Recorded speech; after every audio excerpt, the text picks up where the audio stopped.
Hello students, lecture number 4 unit and dimension class 11th chapter number 2 हम लोग कर रहे हैं। और आज हमारा टॉपिक है वो है third application of dimensions. Third application क्या कहती है? सबसे पहले उसका स्टेटमेंट हमें पता होना चाहिए। Basically third application is used to derive the relation और the formula between between given quantities. कहने का मतलब क्या है कि अगर हमें किसी भी फॉर्म का, अगर हमें उसकी क्वांटिटीज किन किन फैक्टर्स पे वो डिपेंड होती है ये पता है, तो हम उसका फॉर्मूला खुद डिराइव कर सकते हैं। ठीक है, इसमें लिख लीजिए आप। तो ये स्टेटमेंट है, देखो स्टेटमेंट हमारे पास, टू डिराइव फॉर्मूला और रिलेशन बिटवीन गिवन क्वांटिटीज।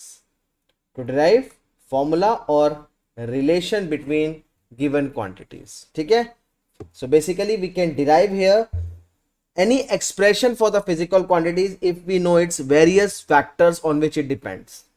अगर हमें किसी का भी हम एक्सप्रेशन निकाल सकते हैं अगर हमें वो पता है कि वो क्वांटिटी किन किन फैक्टर्स पे डिपेंड करती है। जिसका फर्स्ट एग्जांपल मैं आपको देना चाहूंगा।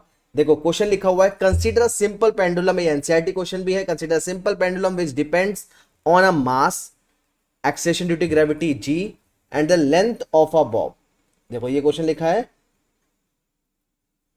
consider a simple pendulum which depends on a mass m, g, acceleration due to gravity and the length of the bob.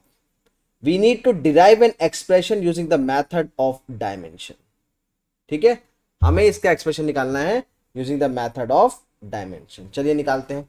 सबसे पहले हम क्या करेंगे, देखो हम कंसीडर कर लेते हैं अपनी क्वांटिटी को। सॉल्यूशन देखो, T which is directly proportional to mass m, acceleration due to gravity g, length l। ठीक है, ये तीन क्वांटिटीज हमारे पास। T is directly proportional to m, ठीक है, length and acceleration due to gravity g। अच्छा, प्रोपोर्शनलिटी साइन हटाने के लिए कांस्टेंट ले लेते हैं, तो T is equal to k m l g। Clear? यहां पे अब देखो, यहां पे हम एक काम करते हैं, डायमेंशन लिख लेते हैं बोथ साइड। ठीक है, कैसे लिखेंगे? Writing dimension both side. दोनों साइड डायमेंशंस लिख लेते हैं। तो इस साइड वाला डायमेंशन हो जाएगा m0 l0 t1, और दूसरी तरफ कांस्टेंट k का कोई डायमेंशन नहीं आएगा। मास का डायमेंशन m, लेंथ का डायमेंशन l, और g का dimension acceleration due to gravity lt minus 2। Clear है? यहां पे इस तरफ अगर हम डायमेंशन कंसीडर करें, इसको ले लेते हैं हम, और we can write t is equals to k m to the power a l to the power b and g to the power c, जो हमें एबीसी निकालना है। क्लियर है? चलिए, अब इस पार्ट में जो हमने डायमेंशन लिखा है, तो ये कितना हो जाएगा? M A L B L T minus 2 का पावर सी। इस तरीके से हम इसे सॉल्व करेंगे। यहां पे हम क्या करेंगे, अब दोनों साइड से हम डायमेंशन को इक्वेट कर लेते हैं। ठीक है, इक्वेट करने से पहले एक स्टेप और कर लेते हैं, क्योंकि यहां पे लेंथ का एल की पावर बी भी है और एल की पावर सी भी है। तो हम इसे लिख लेते हैं एम पावर ए एल की power b plus C and t की पावर माइनस 2c। अब सही रहेगा। Now what we have to do, simply equating powers of m l and t। m l t की पावर्स को यहां से equate कर लेते हैं। अब हम यहां पे अगर m l t की पावर्स को इक्वेट करेंगे तो देखो क्या आएगा। यहां से m की पावर, अब देखो यहां पे m की पावर लेफ्ट साइड है 0 और यहां पे a। अच्छा, थर्ड से स्टार्ट करते हैं, पहले c से। ठीक है, c से स्टार्ट करते हैं।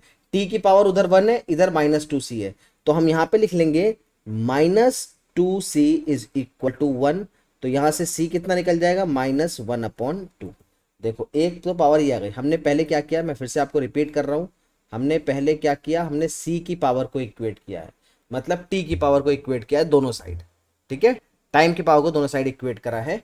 अब दूसरे केस में, सेकंड कंडीशन में हम इक्वेट करेंगे किसकी पावर को? b की पावर को।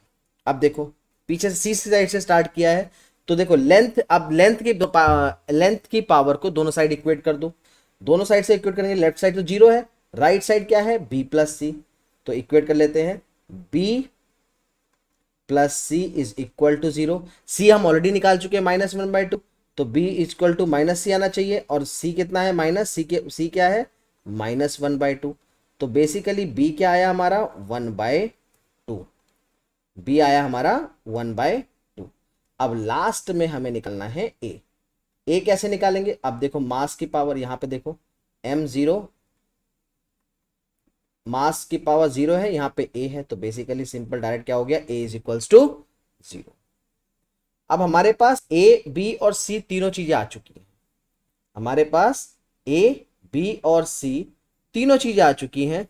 अब हमारा काम बहुत इजी हो गया है, यहाँ पे हमें क्या करना है, अब देखो a b और c निकालने के बाद हमने जो स्टार्टिंग में ये पार्ट किया था, ये देखो इसमें abc की वैल्यू रख देंगे, तो हमारा एक्सप्रेशन आ जाएगा t इज इक्वल्स टू के m, a की पावर 0 है, m की पावर 0, मास, लेंथ की पावर b कितना है 1/2, तो ये आ गया 1/2, और g की पावर कितना है c -1/2, तो ये आ गया -1/2। तो ये हो जाएगा t इज इक्वल्स टू के m की पावर 0, मास के m की पावर 0 1 हो जाएगा, l की पावर 1/2 अपॉन g की पावर 1/2, और we can write t is equals to के √L/g। तो ये हो गया हमारा एक्सप्रेशन,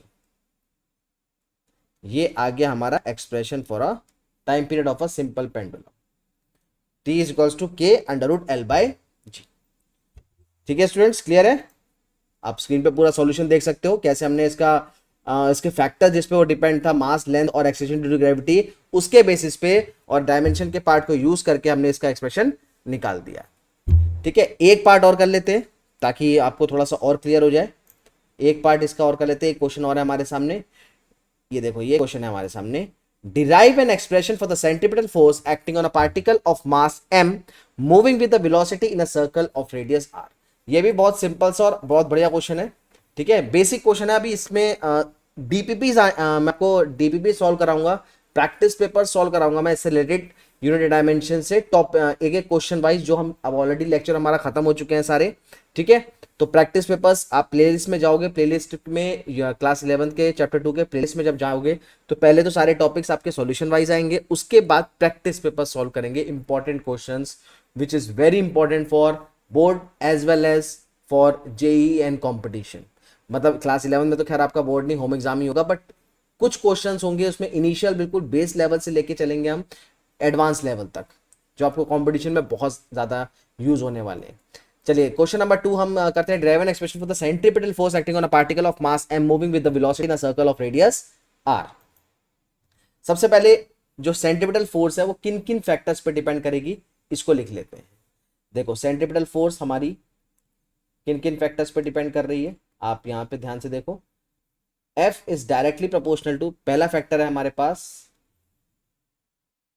m, मास, वेलोसिटी और रेडियस r, तो सीधे सीधे हम लिख सकते हैं m v r। क्लियर? इसको हम लिख सकते हैं F is directly proportional to, अच्छा डायरेक्टली प्रोपोर्शनल हटा लेते हैं, F is equals to k m to the power a v to the power b r to the power c। अब इस पार्ट को हमें सॉल्व करना है। सॉल्व करने के लिए सबसे पहले हम दोनों साइड डायमेंशन लिख लेंगे, है ना। k तो डायमेंशनल कांस्टेंट है, फोर्स का डायमेंशन क्या है, फोर्स का dimension ml t - 2, ml t - 2 is equal to constant k तो डायमेंशनलेस है, मास का dimension m to the power a, velocity lt - 1 to the power b, और रेडियस हमारी क्या हो गई, लेंथ, ये हो जाएगा l to the power c। चलो इसको और थोड़ा सा वेरीफाइड फॉर्म में लिख लेते हैं। देखो m to the power a, अब देखो l to the power b प्लस c and t to the power minus b। Clear है, कोई दिक्कत? m to the power a, l to the power b प्लस c और t to the power minus b। इस side हमारा mlt - 2 है। अब हमें कुछ नहीं करना, सिंपली वी विल इक्वेट, यहां पे लिख लेते हैं इक्वेटिंग द पावर्स, और देखो दो चीजें लिख सकते हो आप यहाँ पे, हम यहाँ पे दो चीजें लिख सकते हैं। देखो इक्वेटिंग द पावर्स और comparing, either we can equate the powers or we can compare the dimensions of similar quantities.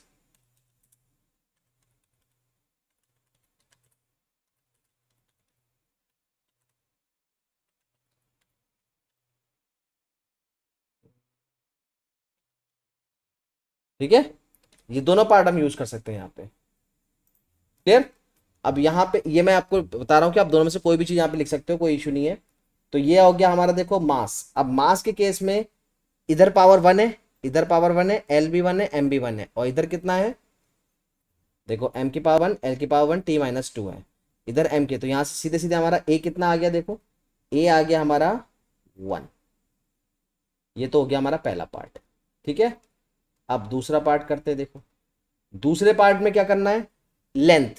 Length के लिए हम लिख सकते हैं b plus C is equal to 1। अब यहाँ पे देखो दो क्वांटिटीज है, हमें तीसरी पता नहीं है, चलो थर्ड निकाल लेते हैं, फिर हम सेकंड में पुट कर देंगे। अब सेकंड टाइम का देखो, टाइम का क्या है, minus B is equals to -2। तो बेसिकली b कितना आ गया, 2। अब b की जो हमारा 2 आया है उसको हम इस साइड पुट कर लेते हैं, तो c कितना आ जाएगा, 1 minus B that is equal to 1 minus 2 that is equal to -1। तो हमारा c आ गया -1। क्लियर है, c हमारा यहाँ पे क्या आ गया, -1। क्लियर? अब देखो ए बी सी आ गया, सिंपल ए बी सी चाहिए था। अब सीधे सीधे यहाँ पे सॉल्व कर लेते हैं। कैसे सॉल्व करेंगे, देखिए इस वाले पार्ट को सॉल्व कर लेते हैं, इसको ले आओ।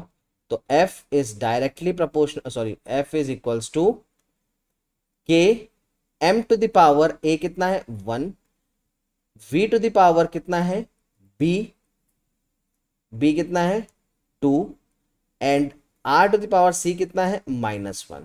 तो ये हो जाएगा f is equals to k M V square, और r की पावर -1 मतलब अपॉन r। तो f is equals to k M V square upon r, ये हमारा एक्सप्रेशन डिराइव हो गया।